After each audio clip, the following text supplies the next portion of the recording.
अल्फाज व मानी में तफावुत नहीं, लेकिन मुल्ला की अदा और है, मुजाहिद की अदा और अपनी मिल्लत पर कयास अक़वाम मगरिब से न कर के हास है तरकीब में कौमे रसूल हाशमी।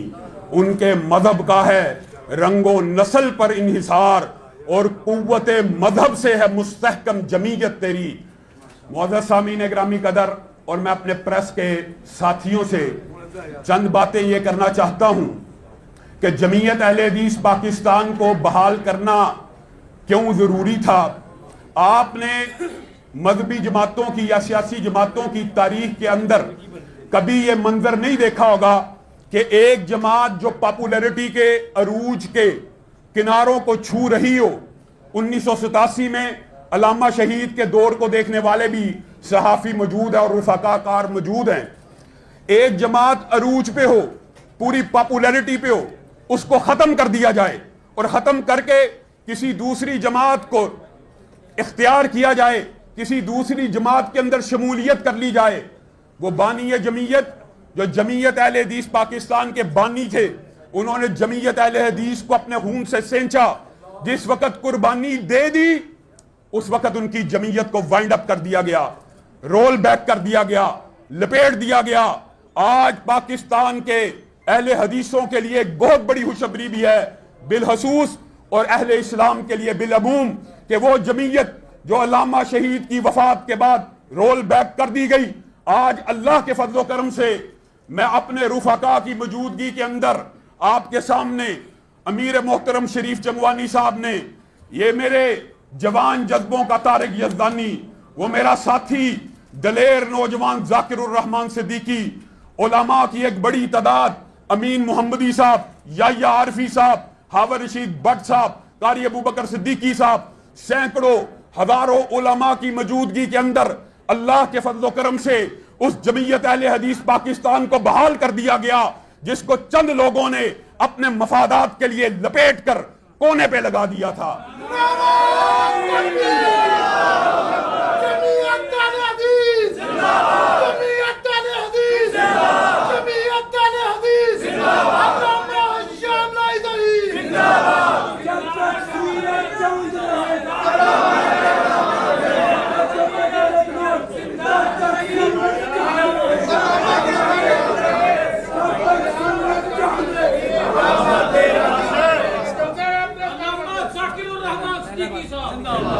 मेरे भाइयों, सबसे पहले इस जमीयत का जो 7 नुकाती एजेंडा है वो आपके सामने, साफियों के सामने रखना मकसूद है। पहली बात, दिफाए हुर्मत रसूल, दिफाए हत्म नबुव्वत, दिफाए सहाबा और दिफाए शाइरिल्लाह इस जमात का शिआर होगा। और उसके अलावा आज पूरे पाकिस्तान के अहले हदीसों से ये बात भी कहना चाहता हूँ बिलखसूस और अहले इस्लाम से और मजहब पसंदों से बिलअमूम कि जिस अहले हदीस की पूरे पाकिस्तान के अंदर कोई मस्जिद बंद है, वो हमारे दफ्तर में दरखास्त दे, उस मस्जिद को खुलवाया जाएगा। और अगर कोई आलम दीन किसी के ऊपर पर्चा और मुकदमा दर्ज है, उसको रिहा करवाया जाएगा। ये हमारे बुनियादी दस्तूर के अंदर और हमारी दिफात के अंदर ये बात शामिल है कि कोई कारकुन अब मजबूर नहीं, मजलूम नहीं। किसी कारकुन को भी, अगर किसी कारकुन के ऊपर भी कोई झूठा मुकदमा हुआ तो ये पूरी की पूरी क़ियादत आपके शाना बेशाना उस कारकुन को जेलों से रिहा करवा के दिखाएगी। और एक बात, ये दस्तूर के हवाले से और असबाब के हवाले से, इसी मिशन और मंशूर के हवाले से एक बात ये भी कहना चाहता हूं, और जाकिर भाई इंशाअल्लाह इस हवाले से बात करेंगे कि चूंकि दिफाए सहाबा हमारा मुश्तरका कौद है, एक अरसे से दिफाए सहाबा के ऊपर नकबजनी की जा रही है। मैं लाहौर की इंतजामिया को, इदारों को, स्पेशल ब्रांचेस से इस बात की इल्तमास और दरखास्त करता हूं कि अफजाल कौसर साहब, DIG साहब और IG साहब ने हमारे से वादे किए और उन्होंने वादा किया कि ये जो गुस्ताहे साहब है इसके ऊपर मुकदमे भी दर्ज होंगे, इसको गिरफ्तार भी किया जाएगा। हमने इख्तिजाज की कॉल दी, उन्होंने कहा लामा साहब अब इख्तिजाज न करना। आपके सामने एक कॉल के ऊपर चंद रोज पहले 6000 से ज्यादा नौजवान ईवान इकबाल में भी इकट्ठे हुए। हमने इंतजामिया की बात को माना, हमने कहा ठीक है इख्तिजाज को मुअख्खर करते हैं, आप पर्चों को काटें, इसको गिरफ्तार करें। हम हमेशा इंतजामिया से तामुन करते हैं। अफजाल कौसर साहब चले गए लेकिन हम अपने वादे पे कायम रहे। रिजवी साहब बेचारे आए हैं, उनके नाक के ऊपर हमला हो गया, अल्लाह ताला उनको भी शिफा दे। अब डोगर साहब आ चुके हैं, उनसे इल्तमास है, हम इंतजामिया से तामुन करने वाले हैं, लेकिन आज आपको अल्टीमेटम देते हैं, अगर मिर्जा जहलमी के ऊपर जो 5 मुकदमों की दरखास्तें थाने सत्तू कतला में जमा करवा दी जा चुकी हैं, उनके ऊपर हमने सिर्फ मुकदमा नहीं करवाना, हमें उसकी गिरफ्तारी चाहिए। आप बताइए, मैं साफी भाइयों से पूछता हूं, आप भी तो कलमा गो मुसलमान हैं। वो कहता है कि मेरे भी सहाबा थे, मेरे भी 313 थे, मेरे भी बदरी हैं, मेरा भी अशरा मुबशरा है, मेरी उम्मत के अंदर भी एक अब्दुल्ला इब्ने उबई है और मेरे लिए भी एक अबू जहल है। क्या ये सरीहन अपने आप को रसूलुल्लाह से मिलवाना नहीं है? इस बंदे के ऊपर मुकदमे क्यों नहीं? हम कानून हाथ में लेने वाले नहीं, आइन और दस्तूर का पमाल करने वाले नहीं, हम कानून नाफिज करने वाले इदारों को ये कह रहे हैं, अगर कानून मौजूद है तो हरकत में आ जाइए। हम तो आपके सामने दस्तबस्ता गुजारिश कर रहे हैं कि कानून मौजूद है, साहबा के गुस्ताखों को पकड़ने का, हुर्मत रसूल पे हमला करने वालों के लिए कानून मौजूद है, तो आप कानून को हरकत में लेके आए। हमारा इस मुतालबे में फिर ये कहते हैं सख्ती करते हैं। हमने तो हमेशा इंतजामिया के साथ नरमी की है।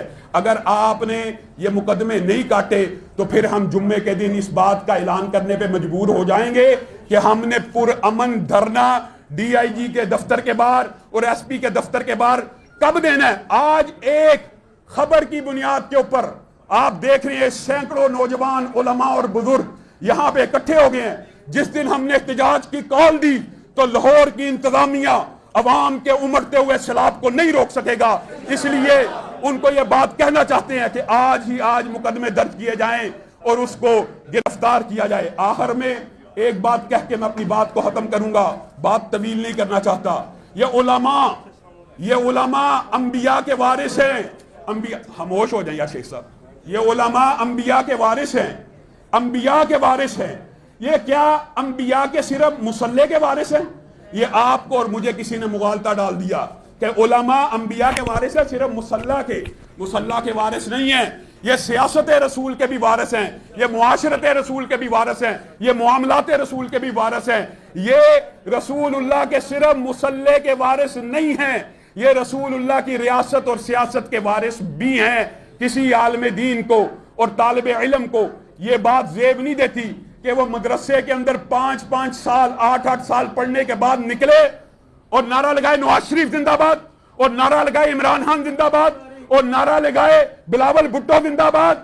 आलिम दीन का काम यह है कि वो नारा लगाए निज़ाम मुस्तफा जिंदाबाद, निफाज़ इस्लाम जिंदाबाद, खत्म नबुव्वत जिंदाबाद। आलिम दीन का काम यह है।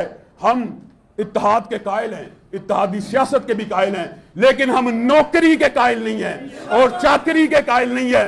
अपनी कुव्वत को मनवाइए और इंशाअल्लाह जिस दिन मैंने इस बात को महसूस किया कि मैं अपने वालिद की रवायात को लुटाने में नाकाम हो गया हूं, आप सबसे वादा करता हूं उसी दिन इस मनसब से दस्तबरदार हो जाऊंगा।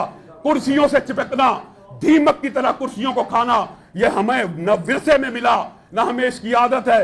अल्लाह के फजल से अगर आप मेरा साथ देंगे, आपके वलवलों, आपके हमों, आपके तंतनों की जरूरत है। अगर आप मेरा साथ देंगे तो वो वक्त दूर नहीं है। कसम खा के कहता हूं कि पाकिस्तान की फिजाओं में फिर अलामा शहीद के दौर को वापस लुटाया जाएगा।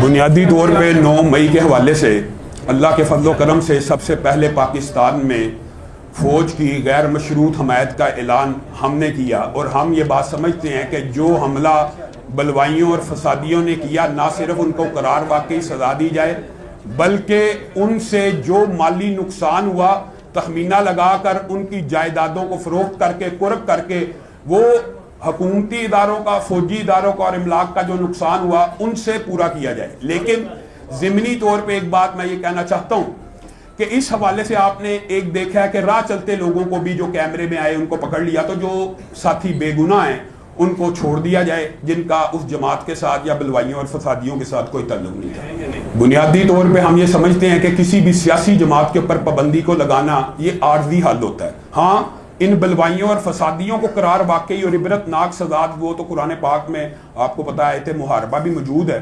कि इन्होंने तो बाकायदा फसाद फिल अर्ज़ के मुर्तकिब हुए हैं, इनको सख्त से सख्त सज़ा देनी चाहिए। जहाँ तक किसी सियासी जमात के ऊपर मुकम्मल तौर पर पाबंदी लगाना है, इस हवाले से हमारा मौक़िफ़ ये है कि सियासी जमातों को अगर वो कानून और आइन के दायरे में रहते रहें तो उनके ऊपर पाबंदी हरगिज़ नहीं लगानी चाहिए। और आप ये आइंदा आने वाले मुस्तकबिल में देख रहे हैं, वैसे ही उनकी पार्टी सारी की सारी छोड़ के उनको जा चुकी है, तो पाबंदी लगाना ना लगाना इस वक्त बराबर है। ऊपर जमीयत अहले हदीस पाकिस्तान जिसको आज बहाल किया गया है, इसका जो मंशूर है वो वादे है कि हम पहली तरजीह दीनी जमातों को देते हैं। और हम ये समझते हैं, और अल्लाह के फजल से ये बात वैसे कुछ कबल वक़्त है, लेकिन पाकिस्तान की तमाम दीनी जमातों के कायदीन के साथ मुसलसल राब्ता मौजूद है और उम्मीद है कि इलेक्शन से कबल आपको एक मजहबी इंतहाबी इत्तेहाद पंजाब की हद तक बनता हुआ नजर आएगा। लेकिन बिलफर्क अगर वो इंतहाबी इत्तेहाद किसी वजह से न बन सका तो फिर मजहबी जमातें बुनियादी तौर के ऊपर इत्तेहादी सियासत की कायल होती हैं। उस वक्त जमात की शूरा, जमात के अकाबरीन जो फैसला करेंगे कि किस सेकुलर पार्टी के साथ इत्तेहाद करना करेंगे। लेकिन आज भी आप लोगों के वसातत से तमाम मजहबी जमातों से यही दरखास्त है कि आप अकेले इलेक्शन लड़ते हुए देख चुके हैं। हत्ता कि जमात इस्लामी 75 साल से इलेक्शन लड़ रही है, आज उसकी पोजीशन ये है कि 2000-3000-4000 वोटों पे आ चुकी है। तो उनको भी और तमाम दीगर मजहबी जमातों को, जो मेरे भाई हैं, दोस्त हैं, जिनसे मुलाकात होती है, मैं उनको ये बात समझाता रहता हूँ कि अकेले लड़ते रहेंगे, 3-3, 2-2, 4-4 हज़ार वोट लेते रहेंगे। पंजाब के अवाम का एक मिजाज है, वो ये है कि वो वोट उसको देते हैं जिसकी जीत उनको नजर आए। तो वो कहते हैं ये मौलवी खड़ा हुआ, इसने जीतना तो है नहीं, इसने वोट ज़ाया करना है, इसलिए मजहबी जमातों को वोट नहीं पड़ता। वरना पाकिस्तान की जो अक्सरियत अवाम है वो मजहब पसंद है, अगरचे मजहबी जमातों को वोट नहीं देती, लेकिन वो इस्लाम पसंद और मजहब पसंद है। उनको आपको पता है, कोर्ट कचहरी, थाना, नाला, कच्ची खाली, पक्की खाली, रोड, सड़क, यूनिवर्सिटी बनाने में उलझा दिया गया है।